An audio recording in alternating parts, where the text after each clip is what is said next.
Olá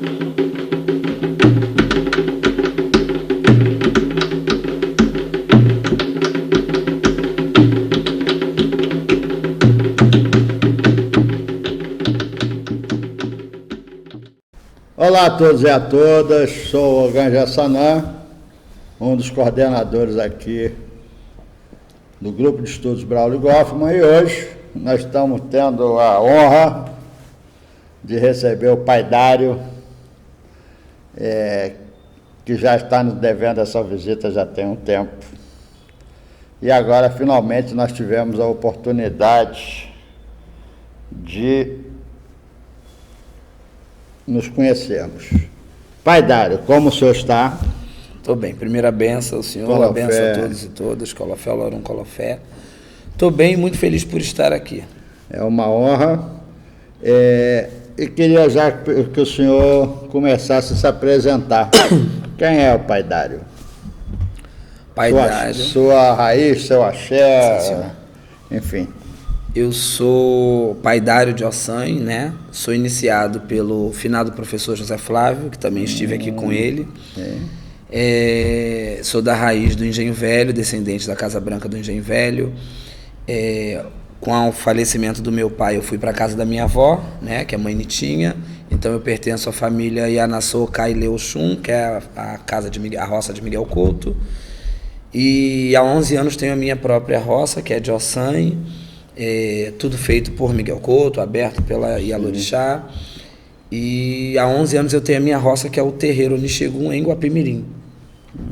E aí venho dando continuidade ao trabalho de muitas antigas. Eu tenho muitas boas referências, né? Faço do terreiro um espaço de arte, educação, política, religião também, que a nossa fé está em primeiro lugar. Sim. Mas trago também para dentro do terreiro atividades culturais, educacionais, artísticas, para dialogar com a comunidade em torno, de um modo geral, e fazer o que eu sei de melhor, porque eu nasci aqui no Morro da Serrinha, em Madureira, tenho essa criação do samba, do jongo, sou jongueiro por tradição, de família jongueira, Império Serrano, né? Não sei qual a escola do senhor, mas eu sou imperiano. Ai, meu Deus. Vai dar tilt aqui. Não. Tranquilo. Mas tenho então toda essa minha vivência da Serrinha, de ser um homem preto de comunidade, e o candomblé me abraçar e me trazer uma outra visão, né, de mundo, me trazer uma outra perspectiva de vida. Esse é o pai Dário. Aí hoje sou o pai Dário, né? Sim. E como é que foi essa trajetória? Como é que o senhor chegou ao candomblé? Como é que o senhor se aproximou? Ou o candomblé, ou o Ossanha foi lhe buscar em casa pelo laço, como às vezes faz? Como é que foi a sua chegada no candomblé? Eu chego no candomblé muito jovem, aquele formato de candomblé que a gente ia sábado à noite para comer aquele cabrito, aquela galinha, farofa, maionese. E amanheceu o dia, espera o ônibus começar a rodar. Exatamente. Tem um terreiro que ainda existe, o sacerdote, ele é falecido, que é o seu Biolê ali do Vaz Lobo. Biolê. E eu ia muito ao candomblé da casa do pai Biolê. Minha família tem muita gente iniciada lá. Eu tenho tias iniciadas lá, tia, avó, que com mais de 50 anos de iniciação, algumas já não estão mais aqui, mas a casa funciona, o neto dele herdou a casa, leva a casa à frente. Então era um lugar que eu ia muito assistir. E eu sou de uma geração que na Serrinha, eu posso listar aqui para o senhor, tinha o terreiro do seu Rosalvo, o terreiro da Dona Iracema, que era o do Bellini, um terreiro de umbanda chamado Caboclo Arranca-Toco, um terreiro, a Cabana Paixangô da vovó Maria Joana, o terreiro da Dona Albina na esquina da Silas de Oliveira, o terreiro da falecida Regina de Oxóssi, também na Silas de Oliveira, o terreiro de uma senhora chamada Miriam, na seu Enéas, na Doutor Joviniano. Então eu posso dizer para o senhor, tinha uns 10 terreiros ali só nessa comunidade, e todo mundo podia tocar seu candomblé, todo mundo podia fazer sua umbanda, todo mundo visitava todo mundo. Então eu sou dessa geração, mas o que me chama no candomblé, além dessa ancestralidade, dessa questão familiar, eu sempre gostei muito da arte. Então eu ia assistir o candomblé, a festa de candomblé quando muito novo, e para mim era um grande espetáculo, quando eu via aquelas indumentárias, aqueles orixás saindo vestidos, o atabaque, o som do atabaque, o canto, tudo isso me encantava e hoje eu entendo que eu assistia como se fosse um grande espetáculo. Uma ópera. Exato, e aquilo tudo muito bonito, muito bem vestido. Sim. E no fim de tudo ainda me alimentava, me acolhia, você tomava um abraço de orixá, às vezes uma bronca, né? E estava tudo bem. Então eu chego no candomblé dessa forma, minha família, muita gente iniciada, tanto no Umbanda quanto no candomblé. Eu fui uma criança que minha mãe fez promessa para a questão da minha saúde no terreiro da vovó Maria Joana Rezadeira, na Serrinha, e aí tinha aquela procissão do terreiro, eu ia com short vermelho, uma camisa branca, uma faixa de cetim verde, uma faixa vermelha, e com um ramo de uma planta que eu não sei dizer o senhor agora qual era, eu era muito novo, fiz 7 anos, né, que era para a saúde. Então eu vivi muito tudo isso. Então quando eu me encanto de fato para uma coisa mais responsável com a minha religiosidade foi através do professor José Flávio, que era professor na UERJ. Eu conheço o Zé Flávio dando as palestras, as aulas dele na UERJ, e o senhor conheceu bem, era um cara fantástico. Eu fui me apaixonando pela história dele. Até que um dia, aquela história, o Sam enlaçou e eu fui lá fazer um jogo. Já tinha jogado com outras pessoas, frequentei outras casas, eu só nunca me iniciei na casa de ninguém. Passei pela casa da Moni Bamin, da Rose de Oxum, passei pela casa do seu Miguel de Inhaçã, ali de Rocha Miranda, mas eu nunca me iniciei em nenhum desses lugares. Eu só me iniciei na casa do professor José Flávio, que foi um chamado de Ossan, e sabe quando você chega num lugar e você se sente que você pertence àquilo? Aí eu fui conhecer o axé do Engenho Velho, eu fui conhecer a história das mulheres pretas, Yanassô, Yadetá e Acalá, eu fui conhecer a história de Mãe Nitinha, quem era Mãe Nitinha, e ali eu me encantei. Um ano depois eu estava iniciado. Após o falecimento do meu pai, para nossa surpresa minha, né? Após o jogo de sucessão eu fui dar o herdeiro, né? Eu acabo sendo apontado o herdeiro do Zé Flávio, e aí por motivos meus pessoais eu acabei não ficando, abri minha própria casa, que é esse terreiro, que tem 11 anos já de fundação, e estou aqui até hoje tentando reproduzir o que os meus ancestrais fizeram, tentando trazer um pouco mais de dignidade para o nosso povo, sempre lutando, sempre nessa... não perdendo a força, não perdendo a fé, mas fazendo com que as pessoas entendam que os nossos terreiros, como esse espaço que a gente está aqui hoje, são lugares de arte, de educação, de saúde, de cuidado, de cuidar. A gente cuida da sociedade, da população de um modo geral e sem pedir nada a ninguém. Sim, a gente se reúne com os nossos, a gente faz uma campanha para distribuir uma quentinha, um alimento para pessoas em situação de rua, é por nossa conta, é por conta dos filhos, dos clientes do terreiro, sim. Mas eu tenho... a convicção que Exu, que os orixás sabem, é verdadeiramente disso, a nossa força, a nossa intenção, mas de verdade eu acredito no terreiro como um espaço que precisa ser respeitado por autoridades, por poder público, como um espaço de arte, educação, saúde e religiosidade. E tradição. Muita. Né? O senhor tá falando, o senhor ainda é jovem, mas o senhor está falando uma coisa que eu também vivi aqui. Eu nasci nesse terreiro. Eu, quinta-feira agora, faço 66 anos de idade. Eu nasci aqui, com 2 horas de nascido, já vim para cá para o caboclo me batizar, me defumar, e a minha vida inteira eu estou dentro desse terreiro. Eu sou sucessor desse patrimônio cultural, dessa tradição, desse conhecimento, que é uma coisa muito enraizada. E aí o senhor relatando a sua vivência, eu também vivi isso. 5 horas da manhã acordar para ver a Alvorada de Ogum, aqui, dia 23 de abril, que aliás é o aniversário do nosso terreiro. Do terreiro. Foi inaugurado em 23 de abril de 1948. E essa vida não é uma vida diferente de nada, nem de ninguém. É uma vida completamente plena. Eu fui criança aqui, meus irmãos, meus primos, primas, todos nos desenvolvemos, crescemos, estudamos aqui, e hoje eu me considero um cidadão pleno. Então, a Umbanda e o Candomblé é uma estrutura de vida que não deve nada para ninguém, né? E nos formou bem, e nos formou completo, com a compreensão de mundo baseado na solidariedade, na fraternidade, na igualdade, e eu acho que isso é da tolerância, isso é o papel de uma religião na formação do cidadão, não de transformar as pessoas em pessoas abjetas e, né, com uma compreensão de mundo fechado. Mas e daí a sua iniciação, e aí até o senhor abrir essa casa, a sua casa, como é que foi esse processo? É fácil ser pai de santo? Não. O senhor já está rico? Bem longe disso. É muito importante, eu costumo dizer que a maior formação que eu tenho na vida é essa, né? A minha pós-graduação é o candomblé, é o terreiro, é essa vivência. Não, isso já é um doutorado. Exatamente. Mas não é fácil, mas se o orixá apontou e me colocou, a gente tem que dar conta. É o mínimo que a gente pode fazer para retribuir a grandiosidade que os orixás, os guias, né, os inquis, os voluns nos trazem. Não é fácil, mas é uma tarefa que eu faço com muito gosto, né?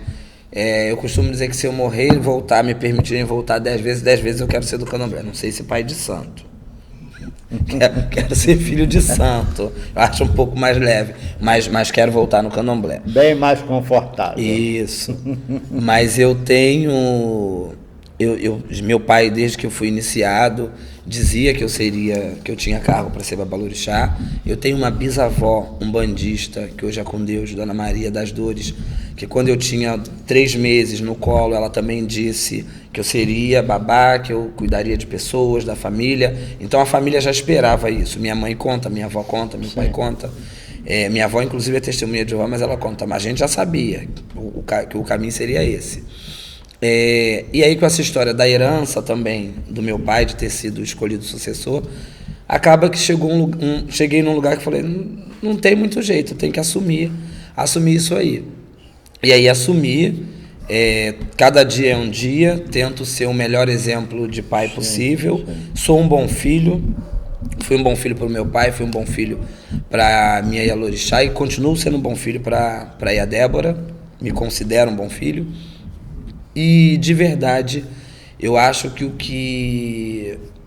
o que mais me faz continuar e cada vez mais querer crescer dentro desse campo, que eu digo que a gente vai morrer aprendendo, a gente não sabe nada, você conseguir, através dos orixás, dos guias, das entidades, através do seu jogo, daquilo que se é encaminhado para a gente, mudar a vida das pessoas. Ajudar pessoas, né? A pessoa chegar, receber uma orientação. Eu costumo dizer a palavra dignidade. O candomblé, ele traz dignidade, ele transforma pessoas simples, de vida simples, em reis e rainhas dentro dos seus templos. Né? Que o que conta aqui dentro é o tempo de iniciação, é o tempo que você tem de experiência aqui, a sua dedicação ao orixá é retribuída. Né? Ali dentro do candomblé, o senhor vê aquela senhora que é do lar, sentada numa cadeira de braço com a sua roupa, e você vê a outra que talvez seja a patroa, sentada no eni, né, na esteira, porque o que conta pra gente é a ancestralidade, é o tempo que você tem de iniciação dentro desse lugar. E o candomblé nos ensina todos os dias. Eu costumo dizer que a gente não acredita num Deus que deu o outro lado do rosto para bater. A gente acredita num Deus que combate, mas nos ensinou a combater. A gente não precisa estar se degladiando com ninguém todos os dias. Os nossos deuses nos ensinam como viver diariamente, como combater, como ir ao combate. É isso. Eu acho que por isso que eu estou nessa cadeira e gosto. É óbvio que às vezes você pensa assim, é bom ser filho. Por isso que eu sou muito filho na casa da minha mãe de santo, vou para a cozinha, vou limpar a galinha, eu não tenho isso, mas tenho a responsabilidade de ser pai e faço com gosto. Sim. E qual é a estrutura da sua casa, o calendário? Como é que funciona lá? Tem datas fixas? Temos. Sim. Eu tenho, como eu disse ao senhor, apesar de ser uma casa, eu tenho uma casa de candomblé, mas eu tenho o meu pé, os meus 2 pés na Umbanda, porque eu tenho essa tradição familiar. Então, toda última segunda-feira do mês de julho é festa de uma senhora chamada Maria Mulambo, que me pega, com quem eu tenho muito respeito, me pega há muitos anos, é aquela que arrasta multidões, que as pessoas se apaixonam por ela. E 7 de setembro é festa do seu chapéu grande, que é o boiadeiro que eu tenho, que também são 2 datas fixas, isso aí não muda, nunca muda. Mas eu faço sempre o meu calendário, pai, baseado no calendário da matriz. Sim, eu espero eles colocarem o calendário e em seguida eu faço. Geralmente janeiro é uma época que eu faço Oxalá e Iaô, que tem férias da escola, o pessoal tá de boa, aí o pai de santo é assim, né? Já pega, não, vamos pra roça pra gente fazer uma função grande. E aí abril Ogum, e aí eu faço Exu, Ogum, Oxóssi, aí geralmente agosto, setembro Lubagé, junho Airá, por causa do dia 29 de São Pedro, tem essa coisa do sincretismo, né? E aí a gente tem na semana do 29 faz Airá. Aí geralmente as Iabás e Xangô ficam mais para o final. Eu tento ter um calendário com uma separação, uma divisão de tempo, para as pessoas também terem suas vidas, seus compromissos, e não poderem dizer assim, mas é toda semana ou é todo mês. Não, então quando tem que estar aqui. Mas fora isso a gente faz o sistema de consulta, atendimentos, aí a gente faz toda segunda-feira, porque é a missão nossa de quem é sacerdote, você tem que estar lá para cumprir, e atendo os clientes, aí às vezes tem um Iaô, uma outra coisa, mas o nosso calendário é mais ou menos como se fosse um mês sim, mês não. A gente para no carnaval, na semana seguinte volta. Bastante corrido, não é? Mas, e essa história do senhor ser candidato a vereador do Rio de Janeiro pelo PSOL, com a campanha que está aí tomando as ruas, que está ganhando volume, visibilidade,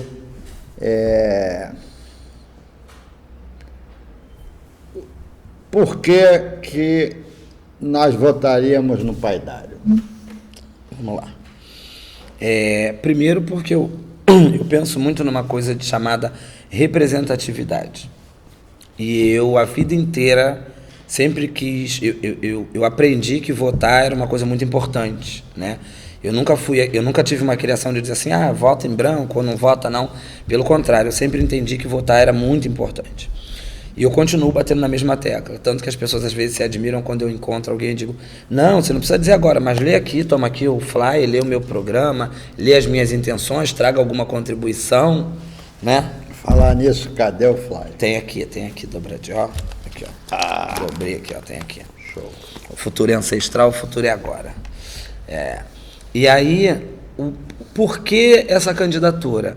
Primeiro que eu acredito muito na força do nosso povo, do povo de Axé. Sim. E quando eu tive a ousadia de lançar uma candidatura enquanto Babalorixá, pai de santo, e o meu lema é respeite o meu Axé, uma candidatura para o povo de Axé, pelo povo de Axé, é porque as pessoas muitas vezes fazem alianças e dizem assim, meu pai, eu não vou assumir que sou de Axé porque aí eu vou perder. Não é uma questão de perder, a gente já está perdendo.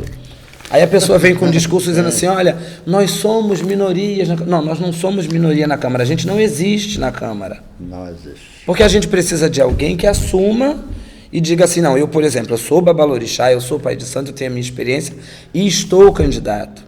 Não só não temos ninguém, como os nossos aliados, aqueles que se dizem nossos aliados, na hora que o pau quebra, corre todo mundo. Exatamente. Ninguém quer representar ou defender os interesses mais profundos e significativos do povo de Axé.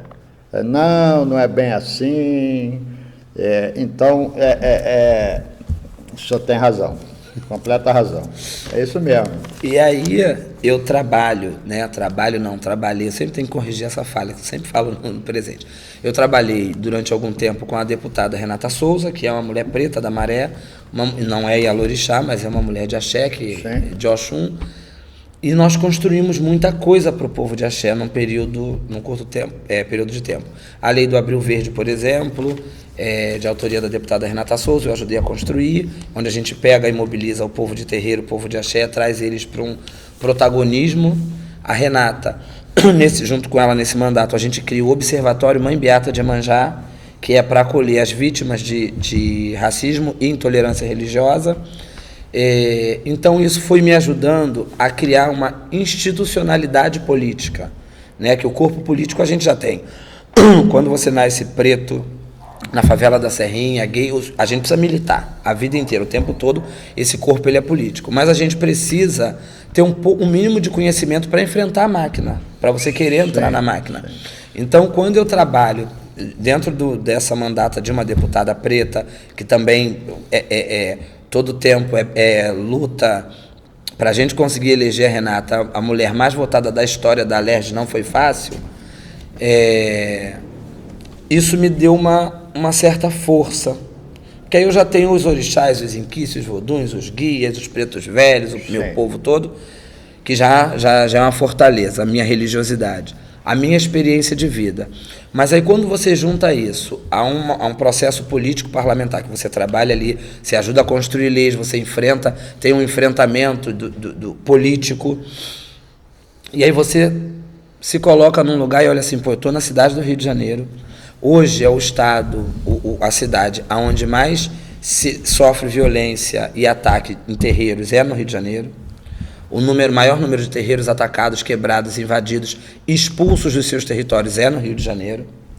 A gente agradece aos orixás todos os dias por a gente estar aqui, graças a Deus que permaneça essa casa com a idade que tem.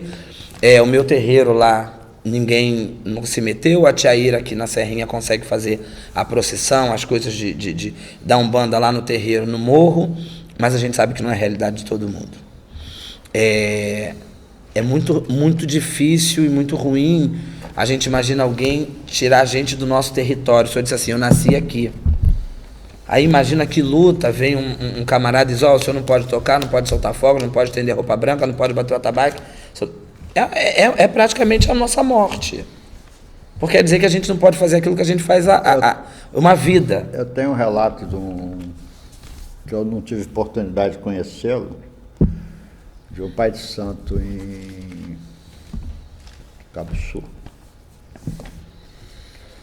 que a casa dele foi assaltada. Mas o que fizeram? Roubaram os atabaques e roubaram o santo dele,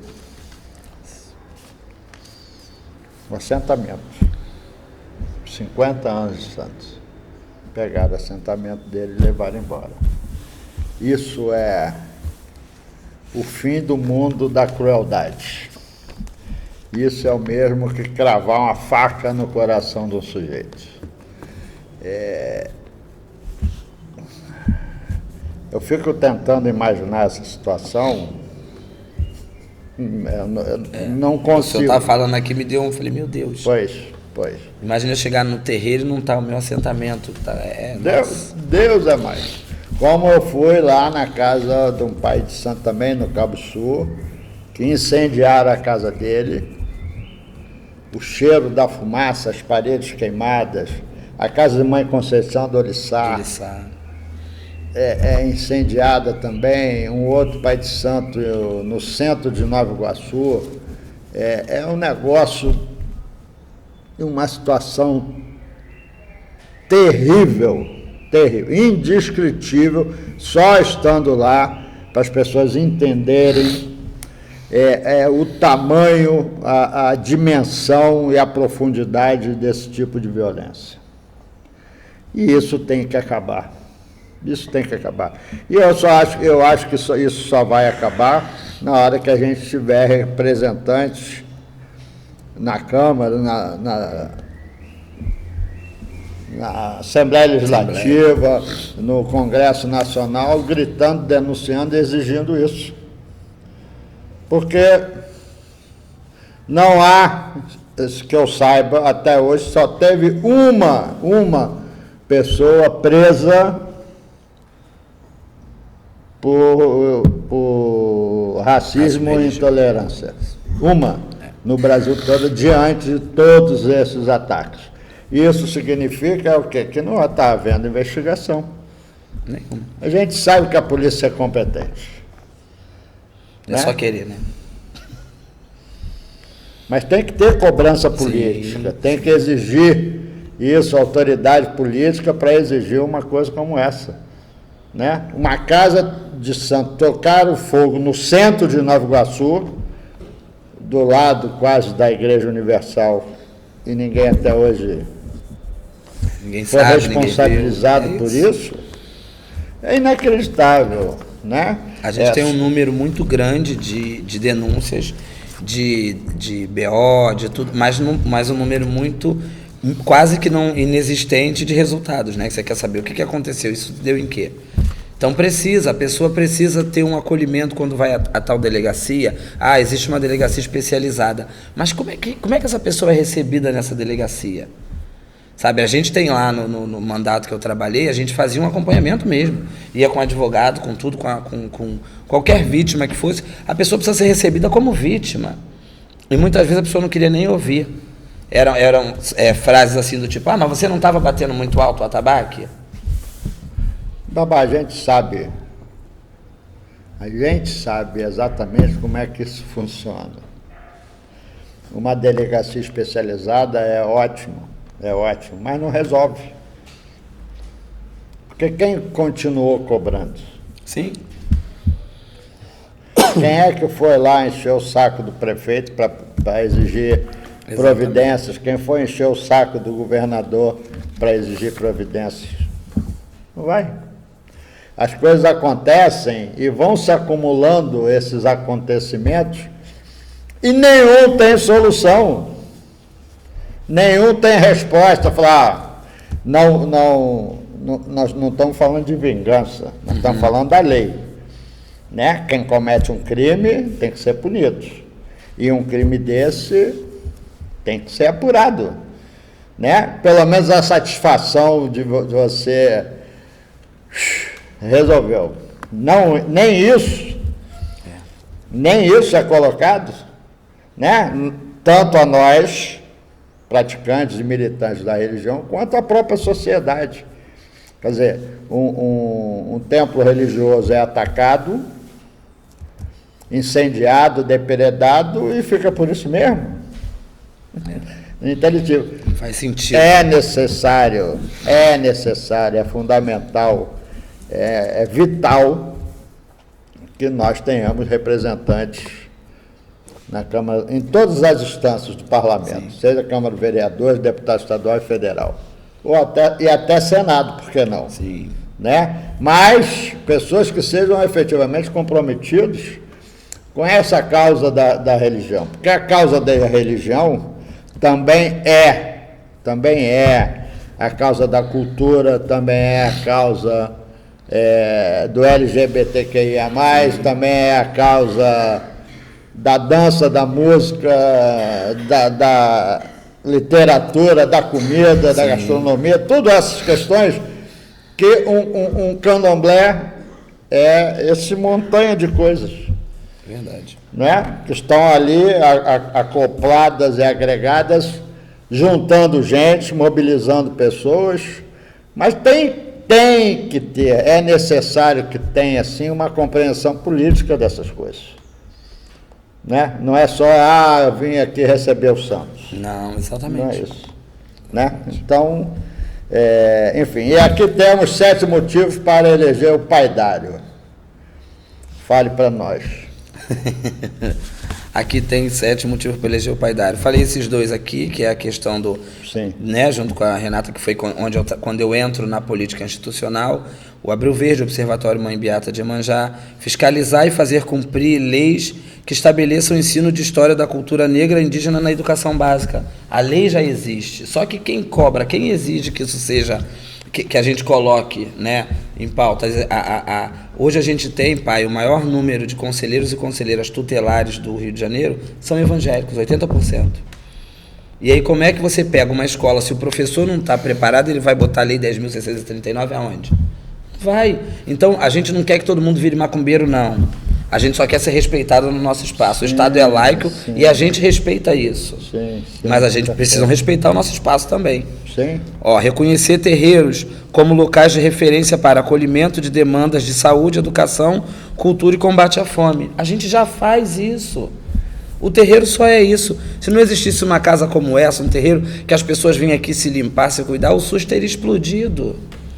Porque olha o trabalho que as pessoas chegam aqui com seus problemas, as pessoas são ouvidas, são cuidadas, mas o terreiro precisa ser reconhecido. A política pública precisa entender esse lugar como um lugar que cuida de saúde, de educação, que combate a fome. Por que só as igrejas são atendidas, por exemplo, num programa de combate à fome para distribuição de cestas básicas? É porque a gente não quer se vender politicamente para partido nenhum. Então não pode ser uma coisa partidária. Tem que ser políticas públicas e aí exigir que não tem uma questão religiosa. Não pode ser só ganho uma cesta básica em troca de um voto. E a gente já faz isso, entendeu? Fiscalizar e elaborar políticas de adaptação a mudanças climáticas, combatendo o racismo ambiental. A gente está falando disso há muito tempo e a gente é muito atacado por isso. Só que a gente é uma religião, eu estou daqui de dentro sentado, eu estou vendo aqui, tem uma árvore aqui que não é a mesma dali, ali tem um peregum, aqui tem um dendezeiro, ali tem uma acerola, onde é? Esse aqui? Um orobô. E a gente está num lugar urbanizado, mas cercado de verde dentro de um terreiro. Sim. Então a gente cultua o meio ambiente, a folha que o caboclo usa, a folha que é de Ossanha, a terra que é de Obaluaê, a árvore de Iroco, a gente cultua. Então não é pra gente que ninguém tem que ensinar a cuidar do meio ambiente, não, porque a gente sabe ensinar. Inclusive, a gente não arranca a folha, a gente tem hora para arrancar a folha, a gente não arranca uma árvore, é um absurdo. Você vai fazer uma obra num terreiro para você mudar uma árvore de lugar, é uma loucura, e muitas vezes não consegue. Deus é mais. Às vezes você vê terreiro com construção, tem uma árvore dentro, ninguém sabe por quê. Porque ninguém autorizou tirar. Então não vem dar aula de meio ambiente para a gente, que a gente conhece, sabe dar aula. Então é de verdade enxergar, fazer com que as pessoas se enxerguem a gente nesse lugar de cuidado. Garantir o mínimo de 2% no orçamento municipal para a cultura e propor ampliação desse valor. Eu também sou da área da arte, né? E aí 2% é o mínimo que o município como o Rio pode tentar dialogar com o povo da cultura. Só que cultura, pai, de massa também. Cultura popular, cultura de rua também. Eu não estou falando, eu não tenho nada contra as grandes companhias, as grandes. Eu acho ótimo, eu assisto grandes espetáculos, mas vamos olhar para os pequenos também, para quem faz cultura popular embaixo de viaduto, para quem ocupa a praça, para quem. Isso precisa chegar nesses lugares também, sabe? Cultura de favela, pessoas que dentro da periferia. O Rio de Janeiro é enorme, né? Vou falar de Santa Cruz. Santa Cruz parece um município. Mas não é um bairro. A cultura precisa chegar lá. Guaratiba, Rio de Janeiro, sabe? Madureira, olha o tamanho de Madureira, a diversidade de cultura que se tem em Madureira. A gente tem duas escolas, três, que a tradição está de volta. 3 escolas de samba num único reduto, sabe? Tinha a União de Vaz Lobo, que era ali. Só no samba a gente tem 4 escolas, Bloco Abesso, Aguibara Dudu, o primeiro bloco afro do Rio de Janeiro. Esses espaços precisam de assistência, mas não é só na época da campanha, do cara vai lá, promete alguma coisa, bota um adesivo e vai embora. A gente está falando de resistência de gente que resiste há muito tempo. Aí tem o 7º aqui, que são... A gente botou 7, que o senhor entende, né? O 7 está no número da campanha, o 7 está aqui no 7º tio, eu não preciso explicar isso ao senhor. Enfrentar o fundamentalismo religioso, a extrema-direita e combater o ódio como ferramenta política de opressão social, cultural e religiosa. É exatamente o que a gente está fazendo aqui, o que a gente está falando. Eu não quero que ninguém vire macumbeiro. Pô, mas me respeita. Se você tem sua religião, seu fundamentalismo religioso, não venha para o meu lado com seu radicalismo, porque eu não sou radical com ninguém. Eu uso meu branco à sexta-feira, mas eu não estou obrigando a ninguém a usar. Então eu não sou obrigado a entubar uma palavra que o senhor venha com um livro para me dizer que aquilo é o certo. A certeza do senhor, a sua verdade é o que o senhor vive aqui há 60 e poucos anos. Sim. E que o senhor vai propagar e dividir com quem vem aqui de coração aberto para escutar, com quem bate nessa porta. O senhor não obriga, não impõe. E aí a gente está sendo imposto, né? Se não é o meu, é errado. Se não é o meu, é demonizado. Não, a gente não. Sim. Respeito o meu Deus que samba, dança e bebe, que eu respeito o seu que não faz isso, mas respeito o meu também. Eu acho que é sobre isso, entendeu? E tem outras coisas que não estão aqui, que é, obviamente, a gente falar de urbanismo, de população preta, de valor de passagem, né? Por que o Rio de Janeiro não pode ter um ônibus de graça? Eu descobri, a duras penas, num domingo, depois da caminhada contra a intolerância, eu saí de lá, peguei o metrô, eu descobri que o metrô não tem banheiro público. A duras penas, que eu quase me urinei nas calças. Eu tive que descer do trem, achei um espaço lá no metrô, lá no fim da estação, abri lá a cerquinha e fui fazer xixi lá num buraco lá. O rapaz veio atrás de mim, o senhor não pode? Eu falei, eu não posso, eu não me mijar nas calças. Exatamente. Enfim, como é que o metrô não tem banheiro público? É um absurdo. Como é que você sente uma vontade? Você pagou uma passagem, está ali entre a plataforma e o guichê, deu vontade, e aí? As linhas de ônibus no Rio de Janeiro estão uma bagunça, uma esculhambação, e que não atendem as pessoas.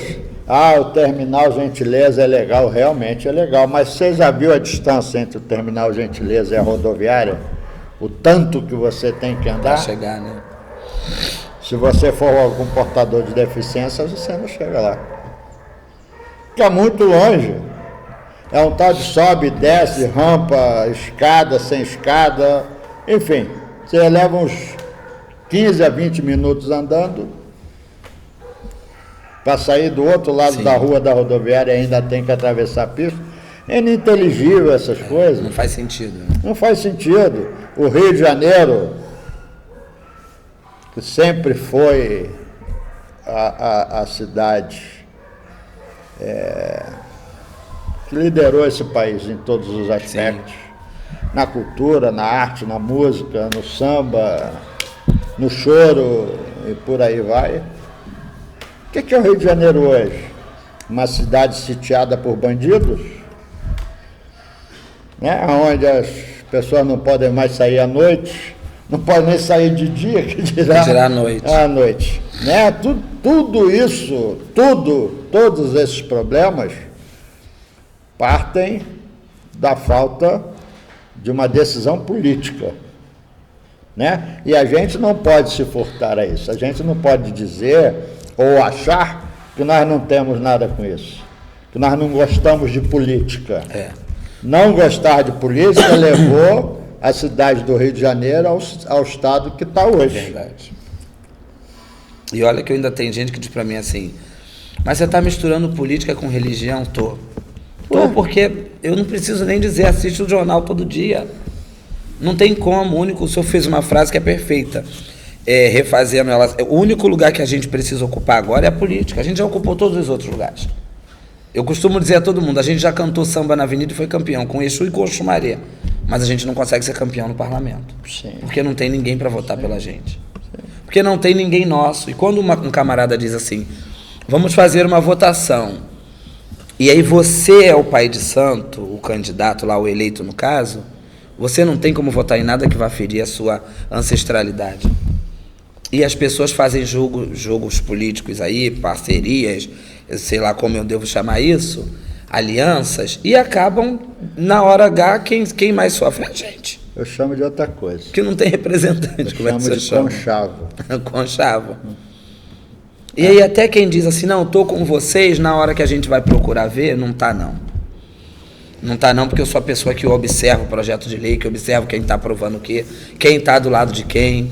Se você está do lado de alguém que diz que eu estou com um demônio, que está me apedrejando, que está ateando fogo, eu vou generalizar aqui, o senhor vai me entender. Sim. Quantos líderes religiosos de outras denominações religiosas foram às suas próprias redes, que o pessoal tem emissora de TV, emissora de rádio, jornal impresso, canal no YouTube, dizer assim, gente, parem de quebrar terreiros, parem de atear fogo, eu não concordo, colocar a cara mesmo, o líder. Sim, sim. Sim. Então não vem dizer para mim que não mandou, mas também não está lá oprimindo quem está fazendo? Sim, mas não desautorizou. Não é isso? É o que a história do traficante evangélico. Né? Nós não defendemos, mas também não desautorizou ele a dizer que é evangélico. Isso. Exatamente. Pastor benzendo fuzil. Fuzil passando o colete, não, como é o nome daquilo? Blazer, que passa o casaco assim, aí o pessoal vai caindo na favela. Isso para mim é misticismo, mas... né? Então eu não vi ninguém, poucos foram, quando aconteceu o caso da Dona Conceição de Lissá, teve uma igreja que foi lá, abraçou, mas assim, é muito isolado. Mas cadê essa grande massa? Mas ele foi discriminado também. Sim, o pastor, é Kleber o nome dele? Porque ele foi justamente atacado porque fez isso. Mas eu fico dizendo assim, cadê essa grande massa, esses grandes templos reunidos fazendo uma campanha, dizendo, olha, não quebrem terreiros, não vamos... Não, é com esse aí que eu quero dialogar, por quê? Sim. É esse que precisa fazer um movimento. Claro. Entendeu? A gente está aqui, por que não tem uma manifestação de solidariedade, não, mas de apoio, de se juntar e dizer, não, a gente é igual, a gente é todo mundo irmão, não é isso que prega a Bíblia? Sim. Bom. Babá, não precisa muito. Nós perdemos a praia de Copacabana no dia 31 de dezembro. Eu não vi ninguém protestar. Não vi ninguém chiar. Ninguém dizer uma palavra. E o cara que tirou, eu não vou achar que ele é meu aliado. Não pode ser, né? Porque quem construiu o Réveillon de Copacabana fomos nós. Sim. Eu assisto aquele Réveillon, que eu morava na rua Júlio de Castilho, eu ali no posto 6, eu ia à praia, eu via do posto 6 ao Leme, aquilo iluminado de velas. Não tinha hotel, ainda não tinha nada disso. Em 68, por aí. E nós passeávamos pela orla vendo aquilo, enfim. Era um espetáculo. Foram os terreiros que levaram os turistas para o Réveillon de Copacabana. Para querer entender aquilo, né? Conhecer aquilo. O Réveillon de Copacabana chegou a ter 1 milhão de pessoas que iam assistir terreiros. E depois, aquilo simplesmente... Tira os terreiros, joga um palco grande. Sumiu. Não pode, não para. Se quiser, você faz no dia 30 ou faz no dia 1º. Por que eles não fazem, então, no dia 30 ou no dia 1º? Aquilo é um espaço nosso, construído por nós há muito tempo, desde 47, se eu não me engano, que se fazia sim. Né, comemoração na praia de Copacabana e nas praias todas do Brasil todo. E depois some. Eu acho que o senhor tem razão de disputar isso. Fico contente que o senhor esteja buscando essa representatividade, porque nós precisamos efetivamente, sim. Não há para mim, que estou nessa luta desde 74,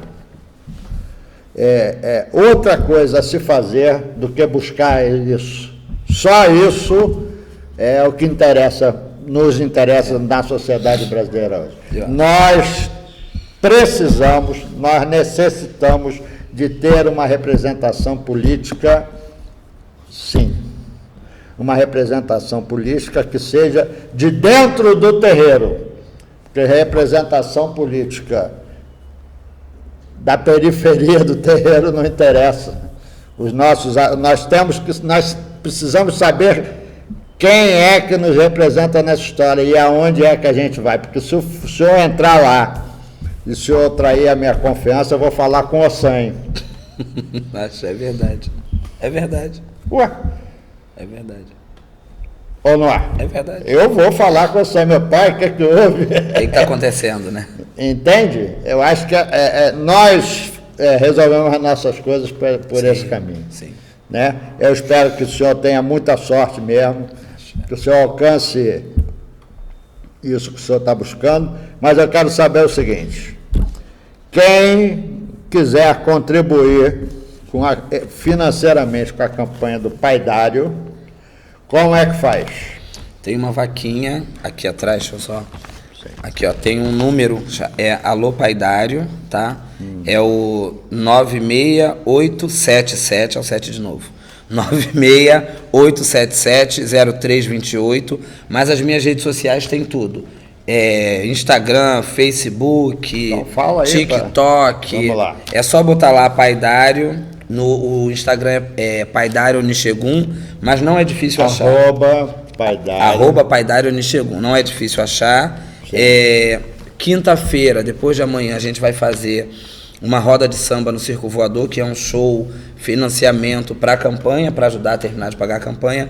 É uma roda de samba com Pretinho da Serrinha, Marina Iris, Tereza Cristina, Grupo Aurê, muitas participações, Marcelinho Moreira, Milton Fofão, sim, que vão se reunir para poder juntar mais uma graninha para a gente terminar de pagar essa campanha. Sim. E a gente conta com essa ancestralidade, a gente acredita no futuro ancestral, mas acredita que esse futuro precisa acontecer agora, e aí levar de verdade essa política de terreiro, né, que a gente sabe fazer a nossa política, a nossa pedagogia, sim, ensinar aí essa gente que está tentando há muito tempo consertar e não vai conseguir nunca, porque não sabe girar essa roda que a gente construiu, que a verdade é essa. Sim, quem construiu esse país fomos nós.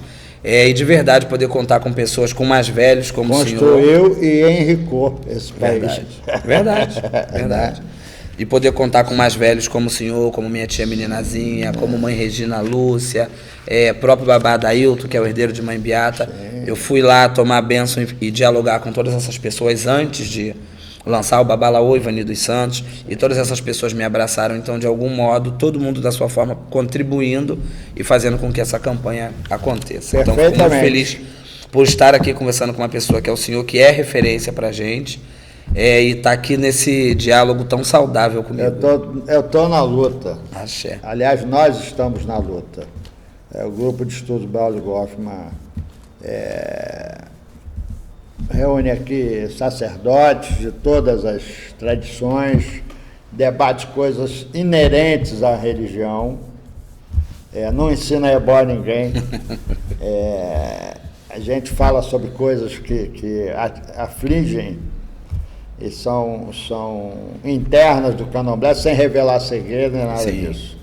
E a gente está aí indo. Agora nós fizemos 13 anos esse ano e pretendemos, enquanto Deus e Sobor quiser, eu estou por aqui, vamos fazer mais. Vamos embora, vida longa ao senhor e essa casa. Axé. Meu número é 50077. Aqui, era isso. Tá ali.